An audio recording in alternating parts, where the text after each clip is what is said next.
I was a Marine. I defended our embassy in Iraq. I was in the Army. I was a combat photographer in Somalia. We did a lot of good over there. I saw a fellow soldier save the life of a child. That's why I'm still serving. And that's why I'm still serving. These are the stories of true American heroes, of men and women who served in the U.S. Armed Forces. Veterans now, still serving their fellow Americans.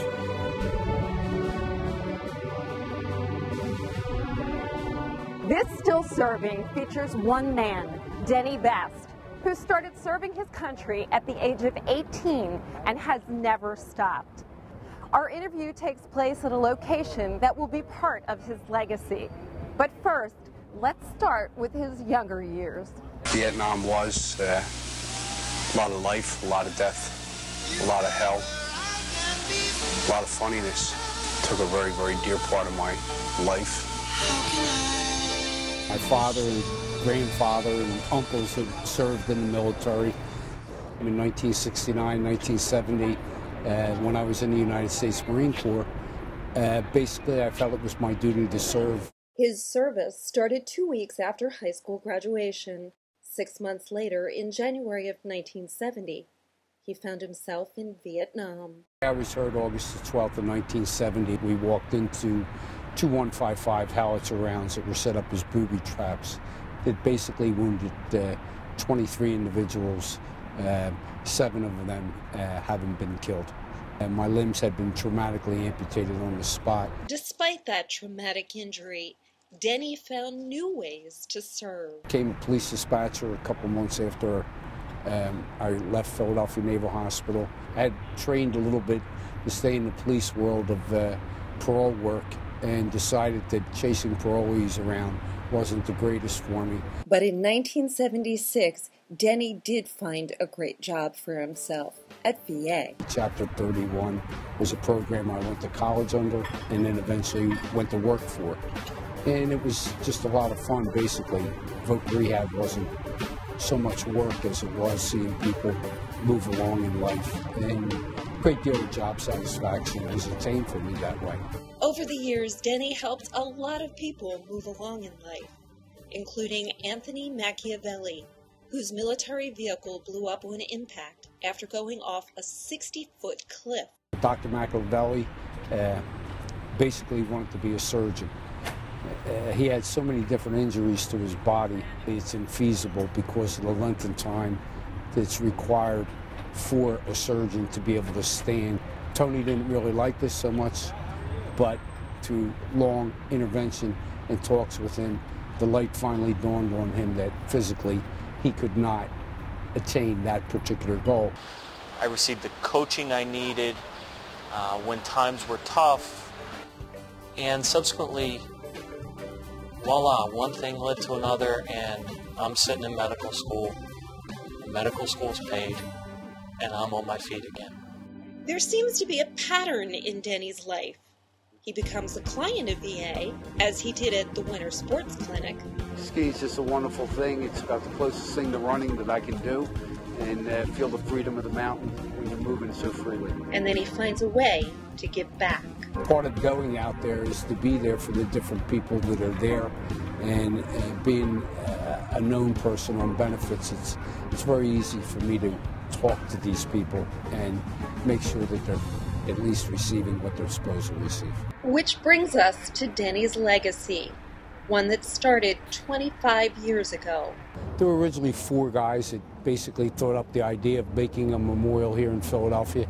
And I had been working at the Veterans Administration for a long time. My name was out there in the community for a lot of things, and I was asked to join the last patrol. I thought it was the least I could do. In 1987, KYW TV news reporter Steve Bell documented the last patrol.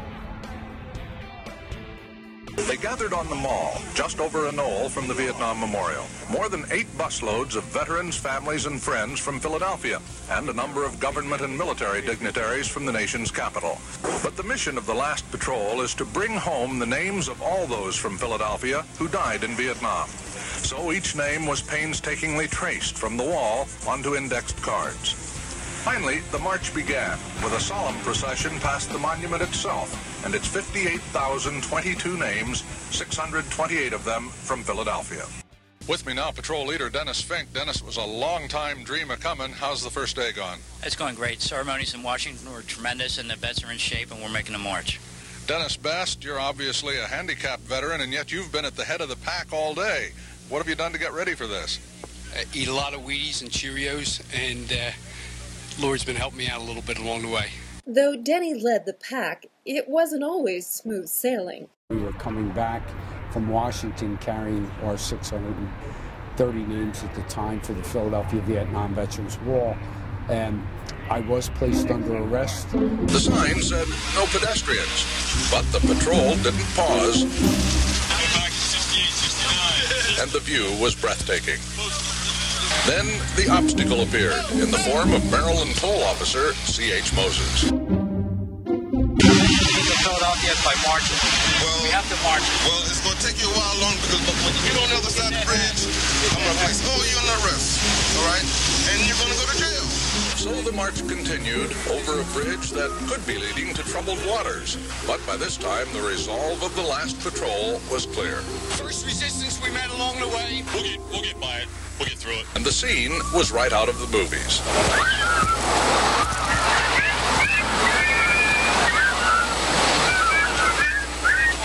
Then came the moment of reckoning. Officer Moses with reinforcements. Thank God the bridge commissioner who finally came down out of his office was a World War II Seabee guy. You're across now, and there's little that we can do about it, so I'm going to release you all, and we'll just wipe it clean. But if there's anything like this in the future, We'll never do it again. Let's hear it from Maryland. It was like an international incident. We made it onto the Baltimore Sun-Times front page the next day. The last patrol was a life-changing event for all who participated, but especially for Denny. Well, it meant a lot to me. There were a lot of people from Philadelphia watching the last patrol, as well as basically from Washington, D.C. to Philadelphia. We were covering about 28 miles a day in order to do the 143-mile journey. We met all kinds of people along the way. We had pre-programmed stops where we were staying at. We had a support team. Army Reserve unit that basically set up tents for us each night. We had to be busy each day covering the territory, and as well as having Channel 3 and Steve Bell along with us, along with Gail Sider, who was the producer at the time, and who eventually I married. With a budding romance and success in the air, I asked Denny to recollect what it was like to come back to Philadelphia. Typically, his answer focused on his concern for others. It was wonderful. I mean, absolutely, we had accomplished what we needed to do. When we finally did hit the Platte Bridge coming in, it was the greatest feeling because I was only a mile and a half away from Philadelphia Naval Hospital at this point. We had covered 142 miles coming back over the 5 days. Basically, I was in pretty good shape, but we had a lot of people that were hurting as far as their feet. And it was nice to finally be back home again. 25 years later, the memorial is now hallowed ground, where veterans and their families come to pay respects, especially on holidays, and where Denny is vice president of the organization that raises funds to keep the memorial going. The memorial means a lot, not only to the fallen people, but also to the living people, as well as their families, and respect that our brethren here have a very, very high place in the city of Philadelphia, and that they are recognized for their contributions to our country. First day it was dedicated, I came here, and I noticed my brother's name on the wall. And I've been coming here every day since. Ironically, Philadelphia has two of the high schools with the most alumni that were lost during the Vietnam War. That's something special in itself. We grew up together in the same neighborhood. All of us came from Gratz, Edison, Franklin. We were all in the same neighborhood, Dobbins. But this is a list I brought with me from Edison. You want to hold that up? These are all the guys that was killed in Vietnam. From one school. Reuben Clark was a kind of person that he kept you laughing. He was definitely our joker, you know.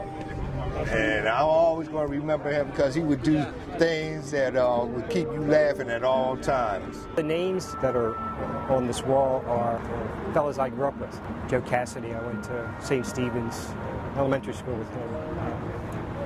Patty Ward, and I went to Roman Catholic.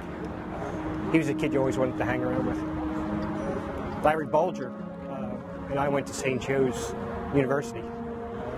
He was a couple of years ahead of me and in the officer candidate program. And we worked out together. He was a star athlete and I was a slug.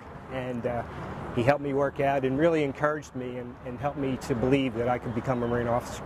The memorial is about remembering, but it's also about a legacy of learning. Our focus going forward for this particular memorial is going to be a lot more on the young people.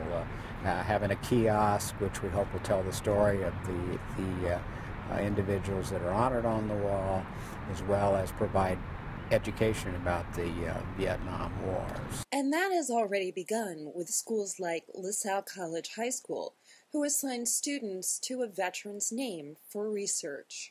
Patrick went over to Vietnam as soon as he entered the draft, and it was astonishing to see how he was only 2 years older than I am now, and he was in the middle of war. And that's something I don't think I'd be able to do today, but it takes a lot of courage. Now, at the 25th anniversary candlelight vigil, visitors still remember the groundbreaking with emotion. We marched down Broad Street till we got to here, and it was just an amazing, it was like a thank you from the people of Philadelphia. Well, right now I got goosebumps just talking to you. It's nice to see people I haven't seen in a long time. It's kind of sad. My wife just asked me if I knew anybody on the wall, and I personally know 5 people. So it brings back a lot of different feelings. George J. Reed Jr. Lawrence J. Riker Jr. I'm overjoyed at what we have accomplished here, and I'm happy for the families and for people to remember their loved ones. We have a very fitting place here for our veteran community to come and visit here in Philadelphia. Now that Denny's retired, what's next? What's next for me is to continue involvement here with the Philadelphia community as well as my Ocean City community in Veterans Affairs, and trying to look out for all those that we can that are veterans and service people. If the impact that we have on others is the sign of a life well lived, then Denny Best has lived a remarkable life.